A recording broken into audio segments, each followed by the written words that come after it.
అపోస్తలుడైన పౌలు తిమోతికి రాసిన మొదటి పత్రిక 2వ అధ్యాయం మొదటి వచనం నేను చదువుతాను చూడండి.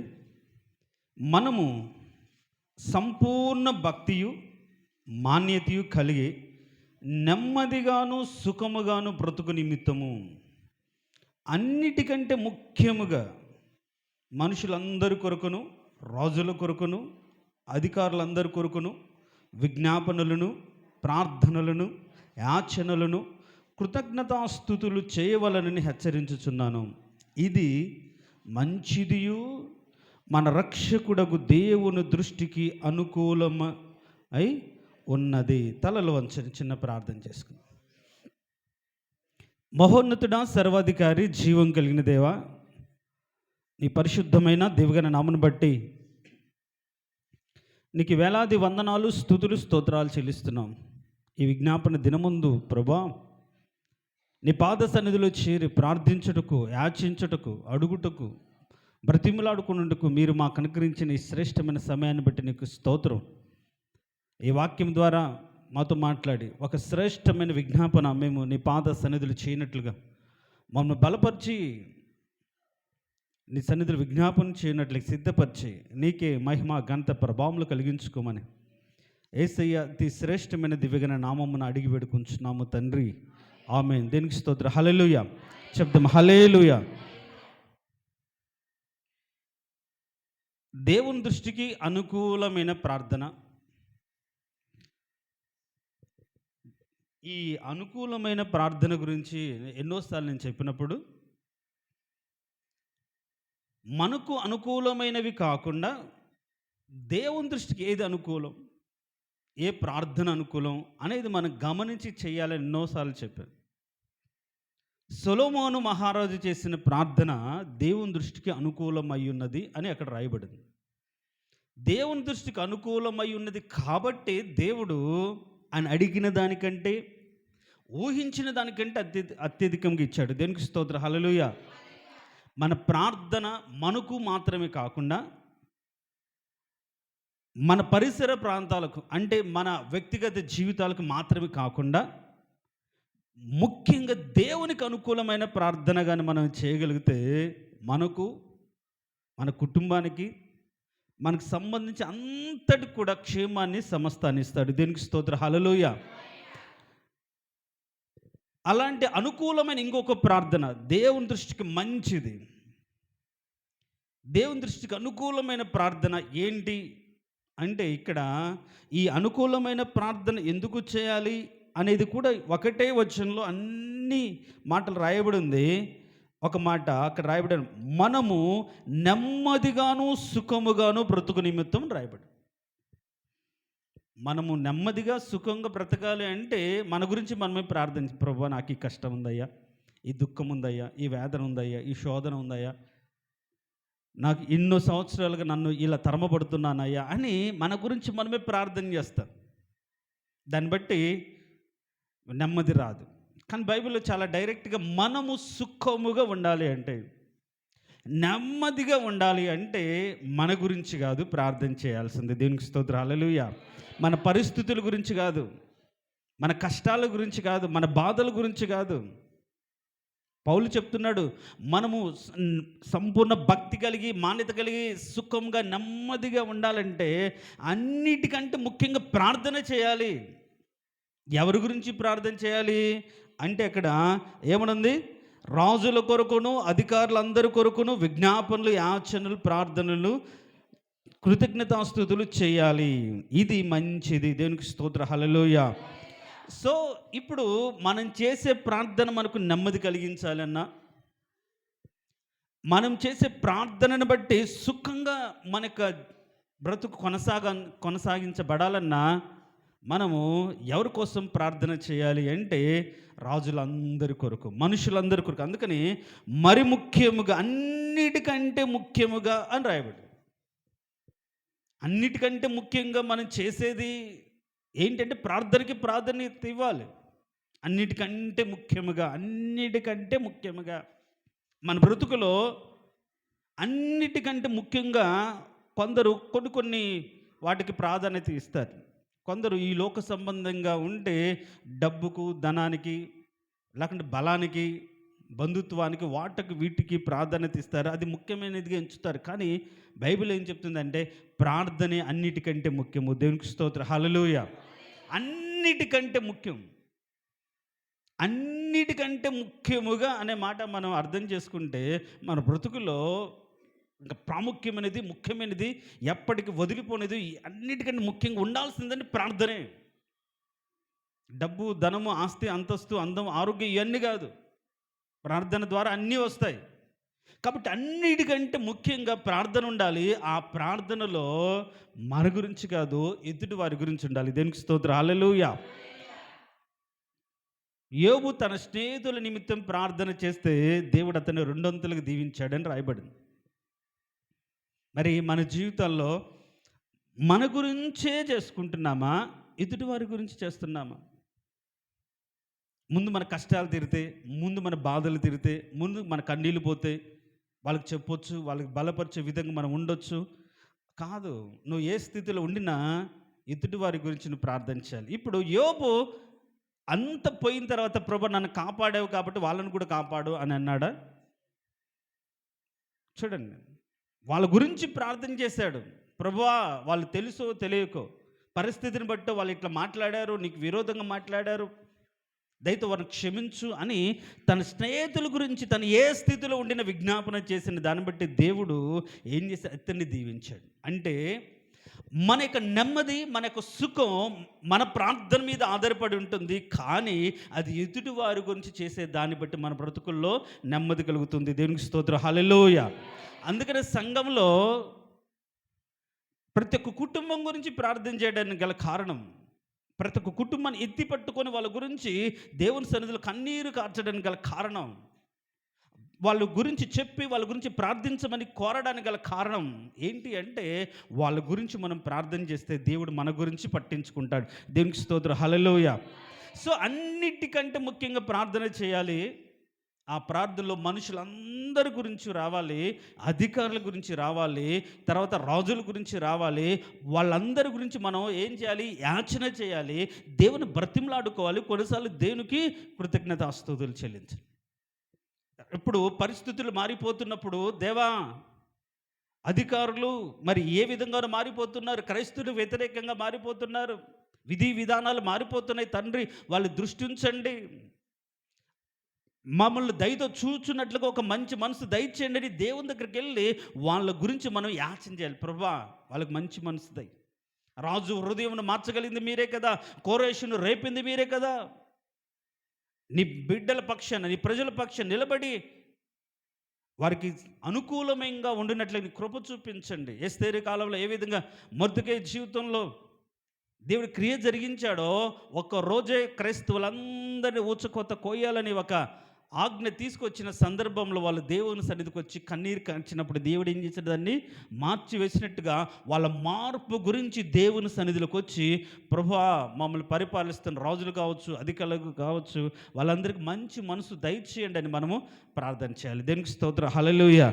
కాబట్టి వాళ్ళ గురించి వాళ్ళు ఏమైనా మంచి మనకు అనుకూలమైన క్రియలు చేసిన దాన్ని బట్టి దేవుని కృతజ్ఞతాస్తుతులు మనము చెల్లించాలి. కారణం ఏంటంటే మనుషులందరూ రక్షణ పొంది దేవుని యొక్క సత్యమును గురించి వాళ్ళు తెలుసుకునేటట్లుగా, ప్రభువా, అందరికీ ఏదో ఒక విధంగా మీరు దర్శించండి, ఏదో ఒక విషయంలో వారిని దర్శించి వాళ్ళని తెలుసుకునేటట్లుగా నీ కృప కుమ్మరించండి. ప్రతి మనిషి గురించి మనం ప్రార్థన చేయాలి. దేవునికి స్తోత్రం, హల్లెలూయా. అలా మనుషులందరి గురించి మనం ప్రార్థన చేస్తే మనం సుఖముగా, నెమ్మదిగా బ్రతుకుతాం. దేవునికి స్తోత్రం, హల్లెలూయా. అయితే ఈ ప్రార్థనలో ఒక 4 అంశాలు మనకు ఖచ్చితంగా ఉండాలి. మన ప్రార్థన దేవుని సన్నిధికి వెళ్ళాలన్నా,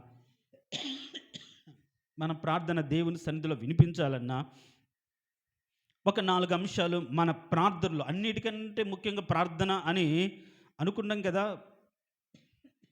ప్రత్యక్ష గుడారంలో కూడా అతి పరిశుద్ధ స్థలంలో ఉన్న మందసము కంటే ధూప వేదిక కాస్త హైట్గా, ఎత్తుగా ఉంటుంది. దానికి దీనికి ఒక అరడుగు ఎత్తు ఉంటుంది ధూప వేదిక. మందసానికి ధూప వేదికకు ఒక అరగడు ఎత్తుకుంటుంది. అంటే మందసము కంటే, దేవునికి సన్నిధిలో ఆ మందసము కంటే ప్రార్థన, ధూపం వేసే ధూప వేదిక కాస్త ప్రాధాన్యత ఇచ్చినట్టుగా చూస్తాం. కాబట్టి అన్నిటికంటే ముఖ్యంగా ప్రార్థన చేయాలి, ఎదుటి వారి గురించి ప్రార్థన చేయాలి. అయితే ఆ ప్రార్థనలు ఏముండాలి, మన ప్రార్థనలు ఏముండాలి? ఒకటి చూడండి, మత్తయి సువార్త 21వ అధ్యాయం, మత్తయి సువార్త 21వ అధ్యాయం 22వ వచనం. మరియు మీరు ప్రార్థన చేయనప్పుడు వేటిని అడుగుదురో అవి దొరికినవని నమ్మిన ఎడల మీరు వాటన్నిటిని పొందురు. దేవునికి స్తోత్రం. హల్లెలూయా చెప్దాం. హల్లెలూయా. ప్రార్థన చేసేటప్పుడు మనకు నమ్మకం ఉండాలి, ప్రార్థనలో నమ్మకం ఉండాలి. సో ప్రార్థనలో నమ్మకం లేకుండా పోవడానికి గల కారణం ఏంటి? మన ప్రార్థనలో నమ్మకం లేకపోవడానికి గల కారణం ఏంటి అంటే, మీరు కానీ యాకోబు రాసిన పత్రిక మొదటి అధ్యాయం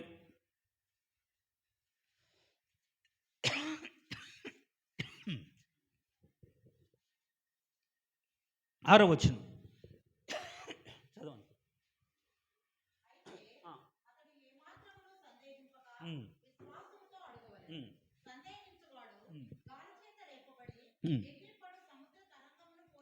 అవును. అట్టి మనుష్యుడు ద్విమనస్కుడై తన సమస్త మార్గములందు అస్థిరుడు గనుక ప్రభువు వలన తనకేమైనా దొరుకునని తలంచుకొనరాదు. మనం ప్రార్థన చేస్తూనే ఉంటాం, అడుగుతూనే ఉంటాం. ఇప్పుడు విశ్వాసంతో అడగాలని మనం చదువుకున్నాం. మనం చదివిన మాటలు, ఫస్ట్ చదివిన దాంట్లో ఏముంటుంది? మీరు ప్రార్థన చేయనప్పుడల్లా వేటిని అడుగుదరు అవి దొరికినవని నమ్మాలి, అవి పొందుకున్నామని నమ్మాలి, అది దేవుడు ఇస్తాడని నమ్మాలి అని అనుకుంటున్నాం. కానీ ప్రార్థన అయితే చేస్తాం, కానీ ఆ నమ్మకం మన హృదయంలో బలంగా ఉండదు. ప్రార్థన అయితే చేస్తాం, దేవుడు చేస్తాడో లేదో, ఇస్తాడో లేదో అంటే మన ప్రార్థన మీద మనకు నమ్మకం ఉండట్లేదు. నా దేవుడు చేస్తాడు, ఇస్తాడు. ఒకవేళ నేను చేసింది ఒక దేవుని చిత్తం కాకపోతే ఎందుకో ఏమిటో నాకు తెలియజేస్తాడు, నేను అడుగుతాను. ఇప్పుడు తల్లిదండ్రుల దగ్గరికి పిల్లవాడు వెళ్తాడు, ఏదైనా అడుగుతాడు, అడగకుండానే మా నాన్న ఇవ్వడు, మా అమ్మ చేయదు అని అనుకుంటే ఉపయోగం ఏముంటుంది? అడిగితే కదా. అని చేస్తానో వద్దో, నాన్న ఇది నీకు ఇస్తాను, కాకపోతే దీన్ని బట్టి ఇంత ఇబ్బంది పడతావు, ఇది కాదు తర్వాత ఇస్తా, ఏదో ఒకటి మనం నమ్మకముతో ఆయన అడిగితే ఏదో ఒక జవాబు వస్తుంది. ఒకవేళ మనం అడిగింది అది మన క్షేమాభివృద్ధి కలిగేదైతే వెంటనే సరే మంచి విషయం అడిగావు కాబట్టి నువ్వు తీసుకొని ఇస్తాం. తల్లిదండ్రులుగా వాళ్ళ క్షేమం కోరి అసలు అడగకుండానే డౌట్తో ప్రార్థన చేస్తే అసలు ఆ ప్రార్థన దేవుడు అంగీకరించడు. అందుకనే ద్విమనస్కుడు సందేహముతో అడిగితే అలా సందేహంతో అడిగిన వాడికి ఏమీ దొరకదు. డౌట్ ఉంచుకొని అడిగితే, దేవుడు చేస్తాడో లేదో అని అనుమానంతో అడిగితే, సందేహంతో అడిగితే అది కాదు, అది రాదు, అది దొరకదు. నువ్వు అడగాలనుకున్న ఏదైనా సరే నువ్వు అడిగితే దానికి జవాబు ఏదో ఒకటి వస్తుంది. మనం అడిగినది దేవుని చిత్తం కాకపోతే ఆయన చిత్తం కాదు అని చెప్తాడు. మనం అడిగింది వాక్యానుసారంగా లేదు అంటే ఖచ్చితంగా ఆయన సన్నిధిలో కూర్చుంటే ఇది వాక్యానుసారంగా లేదు, ఇది నువ్వు ఇలా అడగొద్దు, ఇలా ప్రార్థన చేయొద్దు దేవుడు చెప్తాడు.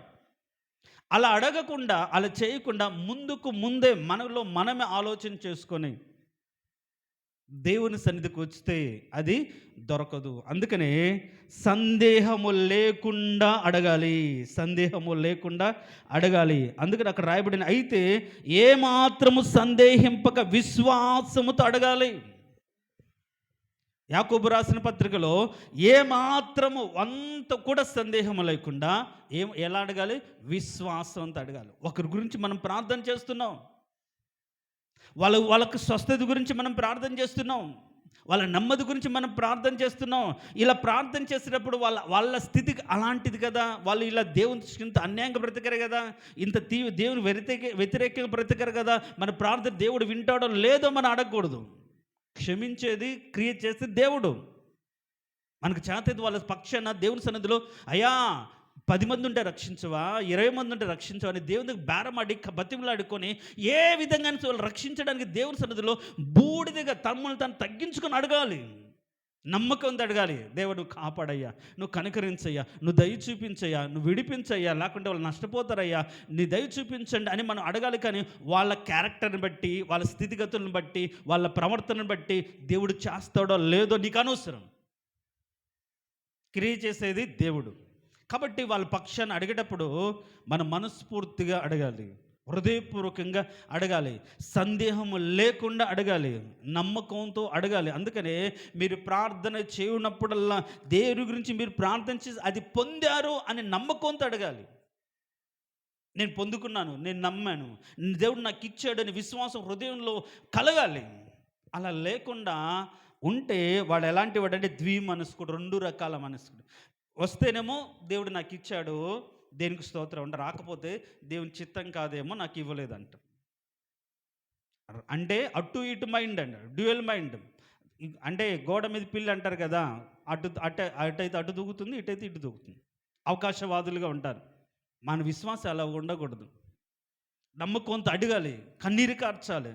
పోయిన వారం మనం చెప్పుకున్నాం, 1 గంట అయిన, రోజుకు 1 గంట అయినా ఖచ్చితంగా ఆయనకు సమయం కేటాయించి అడగడానికి, బ్రతిమలాడుకోవడానికి, కన్నీరు కార్చడానికి కేటాయించి మనం ప్రార్థన చేయాలి. దానియేలులాగా ఖచ్చితంగా దేవుడు ఇస్తాడు. దానియేలు అడిగిందని దేవుడు సమాధానం ఇవ్వలేదా? జవాబు ఇవ్వలేదా? ఇచ్చాడు, ఇస్తాడు కూడా. కాబట్టి మనం ప్రార్థన అందరి కొరకు చేయాలి. దాన్ని బట్టి మన జీవితాల్లో సుఖము, నెమ్మది కలుగుతుంది. అన్నిటికంటే ముఖ్యంగా మన బ్రతుకులు ఉండాల్సింది ప్రార్థనే. ఆ ప్రార్థన మన గురించి కాదు కానీ ఎదుటి వారి గురించి చేయాలి. ఆ ప్రార్థనలో మనలో ఏముండాలంటే, మొదటి విశ్వాసం ఉండాలి, నమ్మకం ఉండాలి. అలా నమ్మకం లేకుండా నువ్వు ఎన్ని సంవత్సరాలకు ప్రార్థన చేసినా దేవుని దగ్గరికి వెళ్ళదు, జవాబు రాదు, తలొంచుకొని రాదు, తనకేదైనా దొరుకుతుందని అసలు ఆశపడకూడదు. నమ్మకం లేకుండా నువ్వు ప్రార్థన చేసి దానివల్ల ఉపయోగం లేదు. సో మొదట మన బ్రతుకులో విశ్వాసం ఉండాలి, నమ్మకం ఉండాలి. రెండవదిగా మన బ్రతుకులో ఏముండాలి అంటే, ఒక మాట చూద్దాం, చూడండి. యెహోషువ గ్రంథం 7వ అధ్యాయం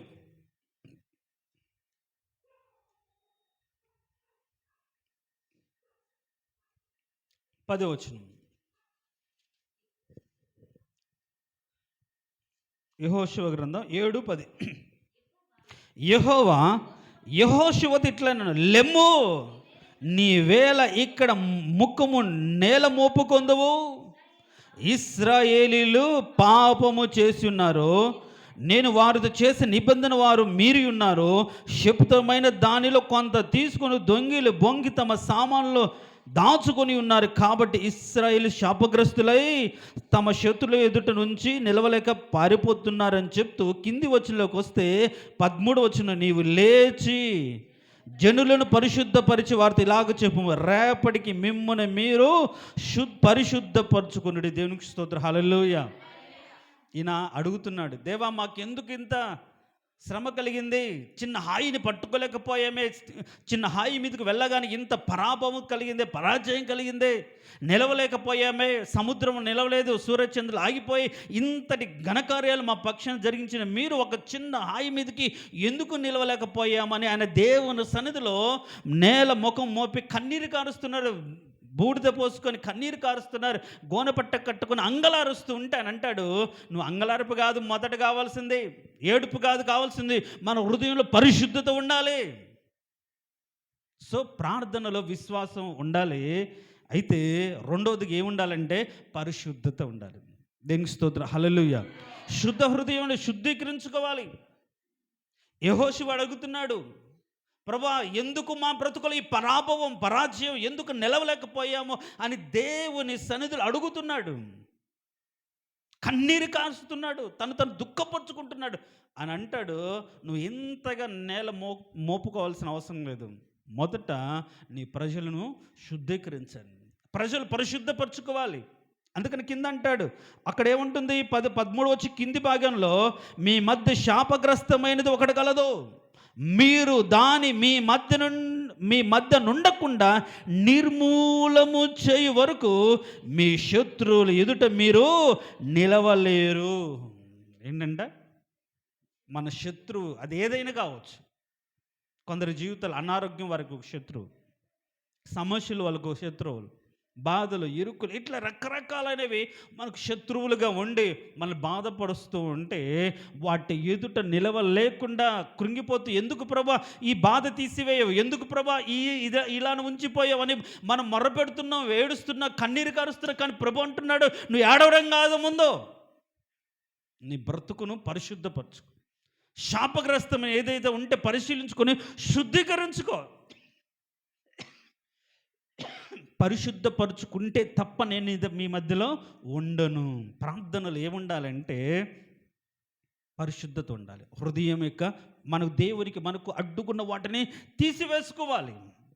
అది లేకుండా మనం ఎంతగా ఏడ్చినా, ఎంతగా గోల పెట్టిన దేవుడు మన మధ్యలోకి రావుడు, క్రియ జరిగించడు. అన్నిటికంటే ముఖ్యంగా మనం ప్రార్థన ఉండాలి. ఆ ప్రార్థనలో ఒకటి విశ్వాసం ఉండాలి, రెండు శుద్ధీకరణ ఉండాలి, పరిశుద్ధత ఉండాలి. మన పరిశుద్ధత లేకుండా ఆయనకు మనకు అంటాడు, నా హస్తము కుర్చకాలేదు, విననేరకుండానట్లు నా చెవులు మందం కాలేదు, వినిపిస్తున్నాయి కానీ నేను రక్షింపనేరకుండానట్లు మీకు నాకు మధ్యలో ఏముందండి, మీ పాపం అడ్డుగా వస్తుంది. మరి ఎన్ని సంవత్సరాలుగా మనం ప్రార్థన చేస్తున్నాం, ఏడుస్తున్నాం, కృంగిపోతున్నాం. దేవుడు నన్ను కరుణించవా, దేవుడు నన్ను విడిపించవా, దేవుడు నన్ను బలపరచవా, దేవుడు నన్ను ఆశీర్వదించవా, దేవుడు నన్ను లేవనెత్తవా అడుగుతున్న నీ జీవితాల ప్రభువా, నా బ్రతుకులు ఏ పాపం నీకు నాకు అడ్డుగా ఉందో నాకు తెలియజేయమని అడగొచ్చు కదా. శుద్ధీకరణ లేకుండా, పరిశుద్ధత లేకుండా దేవుడి జీవితంలో, అంటే ఎవరి జీవితంలో దేవుడి క్రియ జరిగించడం. ప్రార్థన ముఖ్యమే, కానీ ఆ ప్రార్థనలో నమ్మకం ఉండాలి, విశ్వాసం ఉండాలి. విశ్వాసం ముఖ్యమే, కానీ పరిశుద్ధత లేకుండా, హృదయ శుద్ధి లేకుండా, మన బ్రతుకులో పాపంని తొలగించుకోకుండా ఎంతగా కన్నీరు కార్చిన జయము రాదు. కాబట్టి ప్రార్థించే ముందు మనం ఏం చేయాలి, దేవునికి మనకు ఎదుట అడ్డంగా ఉన్న వాటిని మనము తొలగించుకోవాలి. అందుకనే యోహాను రాసిన మొదటి పత్రికలో ఒక మాట ఉంటుంది, చూద్దాం. చూడండి, మొదటి పత్రిక, యోహాను రాసిన మొదటి పత్రిక 3వ అధ్యాయమమ్మ,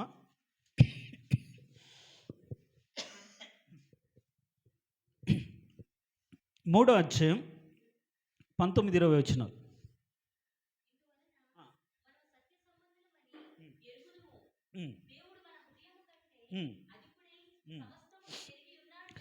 సమస్తమును ఎరిగి ఉన్నాడు కనుక మన హృదయము ఏ ఏ విషయములలో మన యందు దోషారోపణ చేయునో ఆయా విషయములలో ఆయన ఎదుట మన హృదయమును సమ్మతిపరుచుకుందాము. దేవునికి స్తోత్రం, హల్లెలూయా. మందిరంలోకి వచ్చి ప్రార్థన చేసేటప్పుడు మనస్సాక్షి గద్దించిందా? ఏ విషయంలో నేను గద్దించింది? ఏ విషయంలో తప్పు చేసావని మనస్సాక్షి నిన్ను ప్రేరేపిస్తుంది? నువ్వు ఈ తప్పు చేసావు కదా, ఈ మాట్లాడేవు కదా, ఇలా నడుచుకున్నావు కదా, ఇలా తిరిగేవు కదా, ఇలా అడిగేవు కదా, ఈ కరెక్ట్ కాదు కదా అని మనస్సాక్షి ఏ ఏ విషయంలో నిన్ను బాధ పెట్టిందో, గుచ్చుతూ ఉందో, ఆ విషయంలో దేవుని సన్నిధికి రాగానే ఆయన ఆ స్థితిని అంతటి ఎరిగినవాడు కాబట్టి ఆయన దగ్గరికి రాగానే, ప్రభువా నా శక్తి చాలలేక నేను పాపంలో పడ్డాను, లేకుంటే అవిధేయతను ఇలా చూపించండి, ఇలా జరిగిపోయింది ప్రభు, ఇక మీదట జరగదు అని మన అతిక్రమంలో దేవుని సన్నిధి ఒప్పుకొని దాన్ని విడిచిపెట్టి దేవుని సన్నిధి ప్రార్థిస్తే అప్పుడు మన హృదయం ఏముంటుందంటే సమ్మతిపరుచుకొని దేవుని సన్నిధిలో సంతోషంగా, దేవుడు నన్ను క్షమించాడు, నేను పోగొట్టుకున్నాను, నా ప్రార్థన వింటాడనే నెమ్మది మన జీవితంలో కలుగుతుంది. దేవునికి స్తోత్రం, హల్లెలూయా. కాబట్టి దేవునికి మనకు మధ్యగా ఉన్న పాపాన్ని తొలగించుకోవాలి. పరిశుద్ధ హృదయం లేకుండా, శుద్ధ హృదయం లేకుండా, మనస్సాక్షి కల్మసం తీసివేసుకోకుండా మనం దేవుని సన్నిధికి వచ్చి ప్రార్థన చేస్తే అది ప్రార్థన దేవుడు అంగీకరించడు. కాబట్టి ఏ ఏ విషయంలో మన హృదయం మన నిందారోపణ చేస్తుందో ఆ విషయంలో ఆయనకు తెలుసు కాబట్టి, ఆయన ఎదుట మనం ఏది దాచలేం కాబట్టి ఒప్పుకొని వాటిని వదిలిపెడితే ఆయన కనికరం పొందుకుంటాం. ఎప్పుడైతే ఆ కనికరం పొందుకొని వదిలిపెట్టాం కాబట్టి ఇక మీద పరిశుద్ధంగా ఆయన కృపను బట్టి నడుచుకుంటుంది కాబట్టి దాని కింద ఉంటుంది 22వ వచనంలో, మరియు మనం ఆయన ఆజ్ఞలుగా కొనొచ్చు, ఆయన దృష్టికి ఇష్టమైనవి చేయుచున్నాము గనుక మనమేమి అడిగినది ఆయన వలన మనకు దొరుకును. దేవునికి స్తోత్రం, హల్లెలూయా. ఆయన చిత్తం ఏంటి, ఆయన ఉద్దేశం ఏంటో మనం తెలుసుకొని మన మనసును దేవుని ఎదురుకు రాగానే పశ్చాత్తాపపడి ఒప్పుకొని కన్నీరు కార్చి మొదట మన పాపాలను తొలగించుకొని మన ప్లెయిన్ హార్ట్తో క్లీన్ హృదయంతో దేవుని ఎదుట ప్రభా చేశాను, తప్పు అయిపోయిందయ్యా, నన్ను క్షమించు, ఇక మీద చేయనయ్యా, ఇక మీద అలా ఉండనయ్యని మనం సమ్మతిపరచుకుంటూ ఒకలాంటి ధైర్యం మన హృదయాలను ఆవరిస్తుంది. అప్పుడు మాత్రమే మన నోట మాట బయటకు వస్తుంది. లేకపోతే మనసాక్షి గద్దిస్తుంటే దాన్ని కంట్రోల్ చేసుకుంటూ ప్రార్థన చేసుకోలేక మళ్ళీ చేయాల్సి వస్తుందేమో, మళ్ళీ ఇప్పుడు ఒప్పుకుంటే రేపు ఎలా బ్రతుకుతామనే భయం మా హృదయంలో ఉండి మాట హృదయంతరంగం నుంచి మాట బయటికి రానే రాదు. కాబట్టి పాపం దేవుని మనకు మధ్య ఉన్న పాపాన్ని మనం తొలగించుకోవాలి. తొలగించుకొని శుద్ధ హృదయంతో మనం దేవుని అడిగితే దేవుడు మనకి ఇస్తాడు. కాబట్టి మన ప్రార్థన అన్నిటికంటే ముఖ్యంగా ప్రార్థన ఉండాలి. ఆ ప్రార్థనలో విశ్వాసం ఉండాలి. విశ్వాసంతో పాటు ఏమి ఉండాలి? పరిశుద్ధత ఉండాలి. ఇంకే ఉండాలో చూద్దాం. చూడండి, మార్కు సువార్త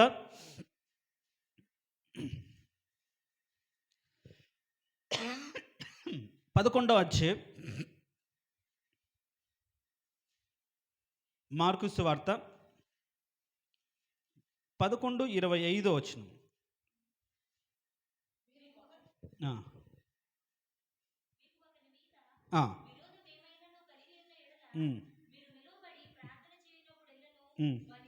చాలు. మీకు ఒకని మీద విరోధమేమైనా కలిగి ఉన్నట్లా మీరు నిలబడి ప్రార్థన చేయనప్పుడల్లా వారిని క్షమించు. ప్రార్థనలో మూడోది ఏముండాలంటే ఎదుటి వారిని క్షమించే మనస్తత్వం ఉండాలి. అందుకని నువ్వు అర్పణ నీ ఎదుట ఉన్నప్పుడు దాన్ని అక్కడ వదిలిపెట్టి వెళ్ళి అతనితో సమాధానపడవచ్చు, అర్పించమని బైబిల్ యేసు ప్రభు చెప్తుంటాడు. కాబట్టి మన హృదయంలో ఎదుటి వారిని క్షమించకుండా, వాళ్ళు తెలుసో తెలియకో ఏదో మనుషులు కాబట్టి ఒకసారి ఉన్న మనస్తత్వం ఒకసారి ఉండదు. ఒకసారి మనతో మంచిగా ఉంటారు, ఇంకొకసారి మనకు విరోధంగా బ్రతుకుతుంటారు. కాబట్టి మనం ఏం చేయాలంటే మన ప్రార్థనకి రాగానే ఏం చేయాలి? ప్రభువా ఏదో ఏమైనా సరే వారిని క్షమించండి, ఏది ఏమైనా సరే వారిని క్షమించండి అని మనం ప్రార్థన చేస్తాం. మనం కూడా వాళ్ళని క్షమించాలి. ఏ పరిస్థితిని ప్రభావాన్ని బట్టి ఆ పని చేశారో, ఆ విధంగా మసులుకున్నారో, మనకు విరోధంగా మాట మాట్లాడారో, ఎవరి ప్రేరేపణ మనకు తెలియదు. కానీ ఏదేమైనా ప్రభా నా పాపములన్నిటిని క్షమించావు, నేను కూడా వారిని క్షమిస్తానని మనం ప్రార్థన చేయనప్పుడల్లా ఎవరికైతే విరోధ భావం, అది దేన్ని బట్టి అయినా రావచ్చు కదా. కొందరు మాట పెరిగి సరదాగా విరోధులు అవ్వచ్చు.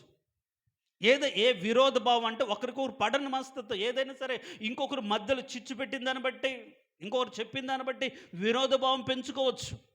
అన్న మాటను బట్టి, జరిగిన క్రియను బట్టి, ఏదో ఒక విధంగా ఇంట్లోనో సంఘంలోనో బయటనో ఇంకొకటో మనకు నచ్చనట్టుగా వాళ్ళు ప్రవర్తించిన దాన్ని బట్టి ఒకలాంటి విరోధ భావం వాళ్ళ మీద మనకుంటే అదే భావంతో మనం ప్రార్థన చేయకూడదు. అదే ఆలోచనతో మనం ప్రార్థన చేయకూడదు. ఒకరి మీద మనకు విరోధ భావం ఉంచుకొని మనం ప్రార్థన చేస్తే ఆ ప్రార్థన దేవుడు అంగీకరించడు. అందుకనే బైబిల్లో యేసుప్రభు చెప్తాడు, ఒక వ్యక్తికి ఆయనకు దాదాపుగా 10,000, మన భాష 10,000 రూపాయలకు అప్పు ఉన్నాడు. అయ్యా నేను అప్పు తీర్చలేనయ్యా, నా వల్ల కాదు, నా కుటుంబ పరిస్థితిని బట్టి నేను తీర్చలేను ప్రభు అని అడిగితే సరేలేపో అని క్షమించేశాడు. ఈ 10,000 అంటే యజమాని అప్పున్న వాడికి క్షమిస్తే ఈ 10,000 వాడికి ఇంకొకడు 100 రూపాయలు అప్పు బాకీ ఉన్నాడు అంతే. ఇప్పుడు వీడెళ్ళి ఈ 100 రూపాయల అప్పు తనకి ఇవ్వాల్సిన వాడిని పట్టుకొని నువ్వు 100 రూపాయలు ఇస్తావా చస్తావా, ఎందుకు ఇవ్వవు, నీ ఇంట్లో ఏదైనా కుదవబెట్టి నా డబ్బులు అయితే నాకు చెల్లించు అని రచ్చ చేసి పంచాయతీకి ఇచ్చి వాడి మీద నేరం మోపి పంచాయతీ చేస్తే అసలు ఎవర్రా వీడు అంటే ఆ యజమానుడు అంటాడు, అక్కడున్న వ్యక్తి 10,000 రూపాయలు క్షమించినాడు. అరే 10,000 రూపాయలు నువ్వు నాకు ఇవ్వాలనుకుంటే నేను 10,000 రూపాయలు నీకు క్షమిస్తే 100 రూపాయలు ఇవ్వలేని వాడు క్షమించలేవా? కాబట్టి కడపటి కాసు చెల్లించే వరకు నిన్ను శిక్షిస్తాను. మనం కూడా మనం చేసిన పాపాలు ఎంత ఘోరమైన పాపాలు వాటన్నిటిని దేవుడు క్షమించాడు.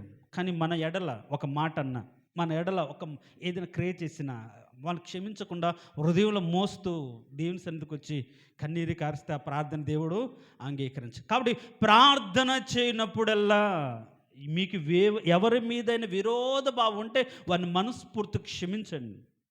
వదిలేయండి, క్షమించి వాళ్ళు చేసిన అన్నీ ఇంకా గుర్తుపెట్టుకోమాకండి. ఈసారి వాళ్ళు కనిపించినప్పుడు ఆ రోజు అన్నది, అప్పుడు అన్నది, ఆ రోజు జరిగింది, ఇవన్నీ కాదు. అన్నీ క్షమిస్తే మర్చిపోతాం. దేవుడు మన పాపాలు తన వీపునేసుకున్న కనిపించో క్షమించి వదిలేశాడు. ఎన్నటికీ జ్ఞాపకము చేసుకుంటే దాన్ని తీసివేసేశాడు.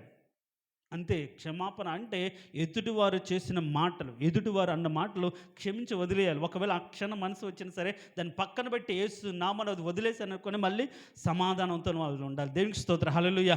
ప్రార్థన చేయనప్పుడు విరోధమైన భావం కలిగిన వారి పట్ల ఏముండాలి? క్షమించి మనం ప్రార్థన చేయాలి. నీ హృదయంలో క్షమాపణ లేకుండా, నీ హృదయంలో వారి పట్ల క్షమించకుండా ప్రార్థన చేస్తే దేవుడు నిన్ను క్షమించడు. అందుకే మన జీవితంలో కొన్ని కార్యాలు జరగట్లేదేమో. కాబట్టి ఒకటి, మన ప్రార్థనలు ఏముండాలి? విశ్వాసం. రెండు, పరిశుద్ధత. మూడు, క్షమాపణ. నాలుగోది ఒక్క మాట చూసుకొని ముగించుకుందాం, చూద్దాం. యాకోబు రాసిన పత్రిక 5వ అధ్యాయం. అపోస్తలుడు పౌలు యాకోబు రాసిన పత్రిక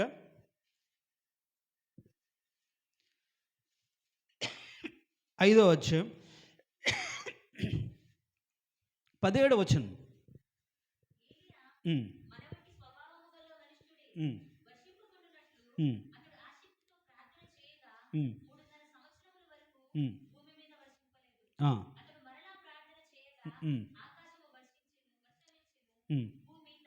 దేవునికి స్తోత్రం, హల్లెలూయా. ఈ వచనం చదివినప్పుడల్లా ఏలి యొక్క ఆసక్తి గురించి మనం ప్రార్థన, ఆయన ఆసక్తితో ప్రార్థన చేశాడు కాబట్టి వర్షము కురవలేదు. మళ్ళీ ప్రార్థన చేశాడు, కురిచింది. ఇప్పుడు ఆయన అంత ఆసక్తిగా ప్రార్థన చేయడానికి ఆయన అంటాడు, ఆయన మనలాంటి స్వభావం గలవాడే అని అంటాడు. మరి ఆయన లాంటి స్వభావం మనకుందా? ఏలియా లాంటి స్వభావం ఎలాంటిదంటే దేవుని మాటకు లోబడ్డాడు. ఎక్కడ అడవులో ఉంటే వెళ్ళి ప్రకటించు అంటే రాజు సన్నిధికి వచ్చి నిలబడ్డాడు. నేను ఎవని సన్నిధిలో నిలబడి ఉన్నానో యెహోవా జీవము తోడని ఆ నామాన్ని ప్రకటించాడు. ఆ నామాన్ని ప్రకటించి తిరిగి మన ఇంటికి వెళ్ళి ప్రశాంతంగా లేడు. నువ్వు వెళ్ళి కెరీతు దగ్గర ఉండంటే కెరీతు వాగు దగ్గర ఉన్నాడు. కెరీతు వాగు దగ్గర ఉంటే తను పోషించడానికి దేవుడు ఏం చేశాడు? ఆ కాకోలను భోజనం ఇచ్చాడు ఉదయం సాయంత్రం. తర్వాత కొంతకాలానికి ఏమైపోయింది? వాగు ఎండిపోయింది. సారేపతికి వెళ్ళమన్నాడు. ఆమెను ఒక పోషించడానికి నూనె తక్కువగా లేదు, అక్కడ ఏంటి నూనె తక్కువగా లేదు, బుడ్డల పిండి అవిపోలేదన్నాడు. అంటే ఈ 3.5 సంవత్సరాలు రొట్టెలైతే చేసుకున్నారు కానీ కర్రీ ఉందంటారా? అక్కడ నూనె, రొట్టె, పిండి తక్కువ కాలేదు, నూనె అయిపోలేదు అని. వాళ్ళు ఒట్టి రొట్టె మనం తినగలుగుతారా? చెప్పండి అమ్మా. దానికి తగ్గట్టుగా మంచి కర్రీ ఉంటే రొట్టె తింటాం, లేకపోతే తినలేం కదా. ఒట్టి రొట్టె తినగలుగుతారా? అంటే 3.5 సంవత్సరాల జీవితాల్లో మళ్ళీ వర్షం పడేంత వరకు కూడా ఆయన తన బ్రతుకులో కనీస అవసరాలు తీరకపోయినప్పటికీ ఆసక్తితో దేవుని సన్నిధిలో ప్రార్థన చేశాడు. మళ్ళీ వర్షించబోతున్నాను చెప్పగానే ఆహాబు దగ్గరికి వెళ్ళి వాళ్ళందరినీ సమకూర్చమని సవాలు వేశాడు. వాళ్ళందరితో ఏం చేశాడు? ఆకాశం అగ్ని కురిపించాడు. తర్వాత మళ్ళీ వర్షం కోసం మోకాల మీద పడి దేవుని సన్నిధిని కన్నీరు కార్చాడు. ఇంత కార్యం జరిగించేటప్పుడు ఏలియా బాగా పోషించబడ్డా? అన్నీ కుదిరాయా? అన్నీ జరిగాయి తన జీవితంలో? ఏమీ జరగలేదు, ఏమీ అనుకున్నట్లుగా లేవు. అంటే తన బ్రతుకులో అన్నీ అనుకూలంగా లేకపోయినా, అవసరాలు తీరకపోయినా ఆసక్తి కలిగి ప్రార్థన చేశాడు. దేవునికి స్తోత్రం, హల్లెలూయా. మన జీవితంలో ఆసక్తే ఉండదు. అసలు మనకు ఏదైనా అవసరాలు తీరకుండా అలానే ఉండిపోతే అసలు ఆసక్తే రాదు. ఏం దేవుడోలేండి, ఎంతగా ప్రార్థన చేసినా, ఇన్ని సంవత్సరాలు ప్రార్థన చేశాను, నాకు ఏం చేశాడు, నాకు ఏమి ఇచ్చాడు, వాళ్ళకి ఇచ్చాడు, వీళ్ళకి ఇచ్చాడు, వాళ్ళు చూడండి ఈ మధ్య అలా చేశారు, ఈ మధ్య అది కట్టుకున్నారు, ఈ మధ్య వాళ్ళ పిల్లలు దీవించబడ్డారు, ఈ మధ్య అని వాళ్ళ గురించి వీళ్ళ గురించి బాధపడుతుంటారు. కానీ మనలో ఆసక్తి ఉండదు. ఏలియా జీవితంలో తన బ్రతుకులు ఎలాంటి అవసరం తీర్చబడకపోయినప్పటికీ కనీస అవసరాలు అంటే తినడానికి రొట్టె మాత్రమే ఉంది, దానికి కర్రీ లేదు. 3.5 సంవత్సరం వాటి రొట్టె ముక్కతో బతికాడండి. మనమైతే ఉంటామా? ఒకరోజు ఇంట్లో కర్రీ లేకపోతే తినాల్సి వస్తే ఉంటారా? ఇదివరకులాగా రాత్రి పెరిగన్నం సద్దన్నం వేసుకుని దాన్ని పుల్ల నీళ్ళు తాగా ఎవరైనా తాగారా? లేదుగా. గంజనం తిన్నారా? లేదుగా. ఉదయాన్నే దోస, ఇడ్లీ, టిఫిన్, పూరి అన్నీ ఉండాలి. మధ్యాహ్నం లంచ్, నైట్ డిన్నర్ 3 పూటలు తినాలి. కానీ ఆయన జీవితంలో ఒక్క పూటతో 3 సంవత్సరాలు, అది కూడా సఫిషియెంట్గా కర్రీ కలిగినటువంటి భోజనం కాదు. అంటే ఏమీ లేకపోయినా, కనీస అవసరాలు తీరకపోయినప్పటికీ ఆసక్తి కలిగి ప్రార్థన చేశాడు. మరి ఆయన మనలాంటి స్వభావం, మరి మనకు ఆయనలాంటి స్వభావం ఉందా? మనలో కనీస అవసరాలు తీరపడకపోయినా ఆసక్తితో దేవుని చిత్తం నెరవేర్చబడాలి, దేవుని చిత్తం కోసం నిలబడాలి, శ్రమైన ఉండాలి. ఎక్కడో వెళ్ళి వాగు పక్కన ఉన్నాడు, ఇల్లు ఉందో లేదో లేదు, వర్షానికి ఎండాడు, లేకపోతే ఆ ఎండాకాలం ఎండిపోయాడు, ఎన్ని రకాలుగా ఒక ఒంటె చర్మం ధరించుకొని, గొంగలు ధరించుకొని బతికాడండి 3.5 సంవత్సరాల్లో. సరిపోతుందా? ఎండాకాలం ఎవరైనా దుప్పటి కప్పుకొని ఉండగలుగుతారా? ఒంటి మీద బట్టలు లేకుండా ఉండగలుగుతారా? ఎంత దరిద్రతను అనుభవించినా దేవుని కోసం నిలబడ్డటువంటి స్వభావం ఏలియాది. మనలాంటి స్వభావం అంటే మనలాగా బలహీనతలు ఉన్నాయి ఈ కాదు, ఎలాంటి స్థితిలో అయినా సరే దేవుని సన్నిధిలో నిలబడగలిగి ప్రార్థించే స్వభావం. కాబట్టి నాలుగవది ఏంటంటే, కనీస అవసరాలు తీర్చబడకపోయిన ఆసక్తితో చేసే ప్రార్థన మన బ్రతుకులు ఉండాలి. దేవునికి స్తోత్రం, హల్లెలూయా. దేవునికి స్తోత్రం, హల్లెలూయా. తీర్చబడకపోయినా మనం ఆసక్తితో దేవుని సన్నిధిలో ప్రార్థన చేయాలి. కాబట్టి అన్నిటికంటే ముఖ్యంగా మనం ఏం చేయాలి? ప్రార్థన చేయాలి. ఆ ప్రార్థనలో మన గురించి కాదు, మనుషులందరి కొరకు ఉండాలి. అందరూ మారు మనసు పొందాలని ఉండాలి. రాజుల కొరకు ఉండాలి, అధికారుల కొరకు ఉండాలి. వారి గురించి యాచన చేయాలి, అడగాలి. అది దేవుని దృష్టికి విలువైన ప్రార్థన. ఆ ప్రార్థనలో మనకి ఏముండాలి? 1 విశ్వాసం ఉండాలి, 2 పరిశుద్ధత ఉండాలి, 3 క్షమాపణ, ఎదుటి వారిని క్షమించే తత్వం ఉండాలి, 4 మన బ్రతుకులు ఏమీ తీర్చకబడకపోయినా ఆసక్తితో ప్రార్థన చేయాలి. తలలు వంచండి. ఈరోజు ఎంతవరకు మనం ఆసక్తితో, ప్రభువా మా సంఘాన్ని దర్శించండి, సంఘంలో ప్రతి బిడ్డను నీ కృపలో జ్ఞాపకం చేసుకోండి, మా రాష్ట్రాన్ని దర్శించండి, రాష్ట్రంలో నెలకొన్న పరిస్థితుల విషయంలో నీ కృప చూపించండి నాయనా అని ఆసక్తితో ప్రార్థన చేసే మనసు ప్రతి ఒక్కరికి రావాలి.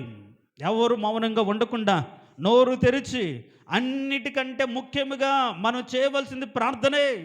అది దేవుని దృష్టి అనుకూలమైన ప్రార్థన. మరి ఈరోజు అనుకూలమైన ప్రార్థన మన గురించి కాకుండా ఎదుటి వారి గురించి చేసే ప్రార్థన. మరి ఈరోజు నీ పొరుగు వారు కావచ్చు, నీ సంఘస్థులు కావచ్చు, నీ స్నేహితులు కావచ్చు, నీ కొలీగ్స్ కావచ్చు, ఎవరైతే ఇరుకులో ఉన్నారో, సమస్యలు ఉన్నారో, బాధలో ఉన్నారో, దుఃఖంలో ఉన్నారో, కన్నీటిలో ఉన్నారో, వేదనలో కృంగిపోయినారో, వాళ్ళ గురించి నువ్వు ప్రార్థన చేయాలి. అది దేవుని దృష్టికి విలువైనది, అనుకూలమైన ప్రార్థన.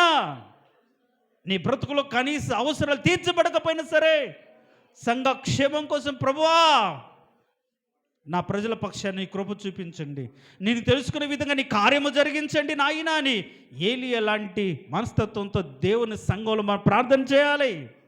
ఎవరు మౌనంగా ఉండకుండా ఆసక్తితో ప్రార్థన చేద్దాం, శుద్ధీకరించుకుంటూ ప్రార్థన చేద్దాం. నమ్మకంతో దేవుడు మన సంఘాన్ని దర్శిస్తాడు, దేవుడు ప్రతి కుటుంబాన్ని దర్శిస్తాడు, ప్రతి కుటుంబంలోని అక్కర్లు తీరుస్తాడు, ప్రతి వారి బలహీనతను తీసివేస్తారు, వాళ్ళ అవసరత అన్ని కూడా తీరుస్తాడు. నేను నమ్మిన దేవుడు అలాంటి చేయగలిగిన దేవుడు. నా ప్రార్థన బట్టి కొందరి జీవితాల క్రియ జరగాలి, వారికి ఆశీర్వాదం రావాలని ఆసక్తితో ఏలియా చేసినట్టుగా మనం ప్రార్థన చేద్దాం. ఎవరు మౌనంగా ఉండకుండా నోరు తెరిచి మనస్ఫూర్తిగా, తండ్రి నా సంఘ పక్షాన్ని ప్రార్థన చేస్తున్నాం అయ్యా, కృంగిపోయిన ఉన్నారయ్యా, దిగులులో ఉన్నారయ్యా, బాధలో ఉన్నారయ్యా, దుఃఖంతో ఏళ్ళు గతించిపోతున్నాయి తండ్రి. వాళ్ళ జీవితం ఎన్నో సంవత్సరాలుగా అడుగుతున్న కొన్ని కోరికలు, కొన్ని ప్రార్థనలు ఫలించట్లేదు ప్రభువా. వారికి మీకు మధ్యగా ఏది అవరోధం ఉందో దాన్ని తొలగించండి అయ్యా. నెహెమ్యాలాగా వాటిని నేను ఒప్పుకుంటున్నాను, మోషేలాగా నేను ఒప్పుకుంటున్నాను, దానియేలులాగా నేను ఒప్పుకుంటాను తండ్రి. వారి పక్షాన నేను ఒప్పుకుంటాను, దయతో క్షమించేసయ్యా, వారిని క్షమించండి ప్రభు అని ఒక ఆసక్తితో ప్రార్థన చేద్దాం. ఈరోజు మనుషులందరి కొరకు అలా ప్రార్థన చేస్తేనే మనకు నెమ్మది, మనం నెమ్మదిగాను సుఖముగాను బ్రతుకు నిమిత్తము మనుషులందరి కొరకు ప్రార్థన చేయాలి. కాబట్టి ఈరోజు మన బ్రతుకులో నెమ్మది కావాలన్నా, సుఖము కావాలన్నా మన గురించి మాత్రమే కాదు, అందరి గురించి ప్రార్థన చేయాలి. అలా ప్రార్థన చేసుకుందాం.